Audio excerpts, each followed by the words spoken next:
Clark was enjoying a moment of rest after finishing his chores and just picking away at his guitar on top of a bale of hay. "Why, Clark, darling, I didn't know you could play," purred the illustrious Bessie as she snaked her arms around her neck from behind. "Well, I know a few songs," Clark chuckled as Bessie kissed his cheek. "I must say I'm surprised," Bessie said. "What do you mean?" Clark asked. Bessie chuckled.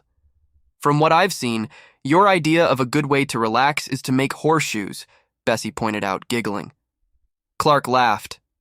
"All right, fair enough, but that's because there's always something that needs to get done," Clark replied. "But I discovered how much I like playing the guitar a long time ago. I got this guitar when I was about 14, trading an older peddler that used to come around here a couple of fox pelts for it. Since then, I mostly play songs that I made up." "Play me something," Bessie purred. Clark smiled at her and played a song his father would play from when he would visit from the army. "I like to go skinning dippin' with thick women and swim between their legs," Clark sang. Bessie laughed and playfully smacked her lover. "Clark, you Rooski, you are horrible," Bessie cried with mocked outrage as Clark started laughing. "Seriously, Clark, darling, play me something you wrote." Clark thought for a moment and began to play something he made up. Bessie closed her eyes and rested her chin on top of Clark's head as she enjoyed the song. As she listened, she found herself lost in her thoughts. Bessie's father was in the Navy when he met Bessie's mother in Boston. After they got married, they headed out west, and Bessie was born on the way to Oregon.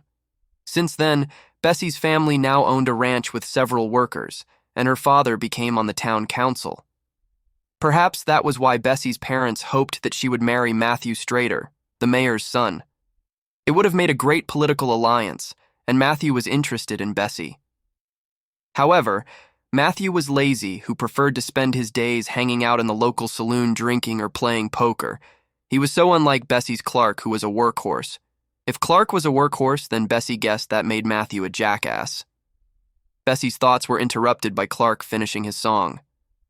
"What do you think?" Clark asked. Bessie kissed him as an answer, making him laugh. "Could you be more specific?" "Beautiful, darling," Bessie replied. "However, doesn't it have any lyrics?" "Oh no," Clark chuckled. "I'm good at creating music, but not with lyrics." "Well, maybe I can help," Bessie purred as she straddled Clark. Clark smiled and put his guitar down beside him. "And how will you do that?" Clark asked as he wrapped his arms around Bessie. "By being an inspiration for you," Bessie replied huskily. Bessie leaned and kissed Clark passionately. Clark moaned and deepened the kiss. Bessie gently pushed Clark to the ground. She moaned into his mouth as Clark's fingers snaked through her brown, curly hair. "Bessie, where are you?" yelled Bonnie, interrupting Bessie and Clark's passionate embrace. "Oh, what the hell does she want?" Bessie snapped gently. "God damn it, I swear she always needs me when we try to be alone together."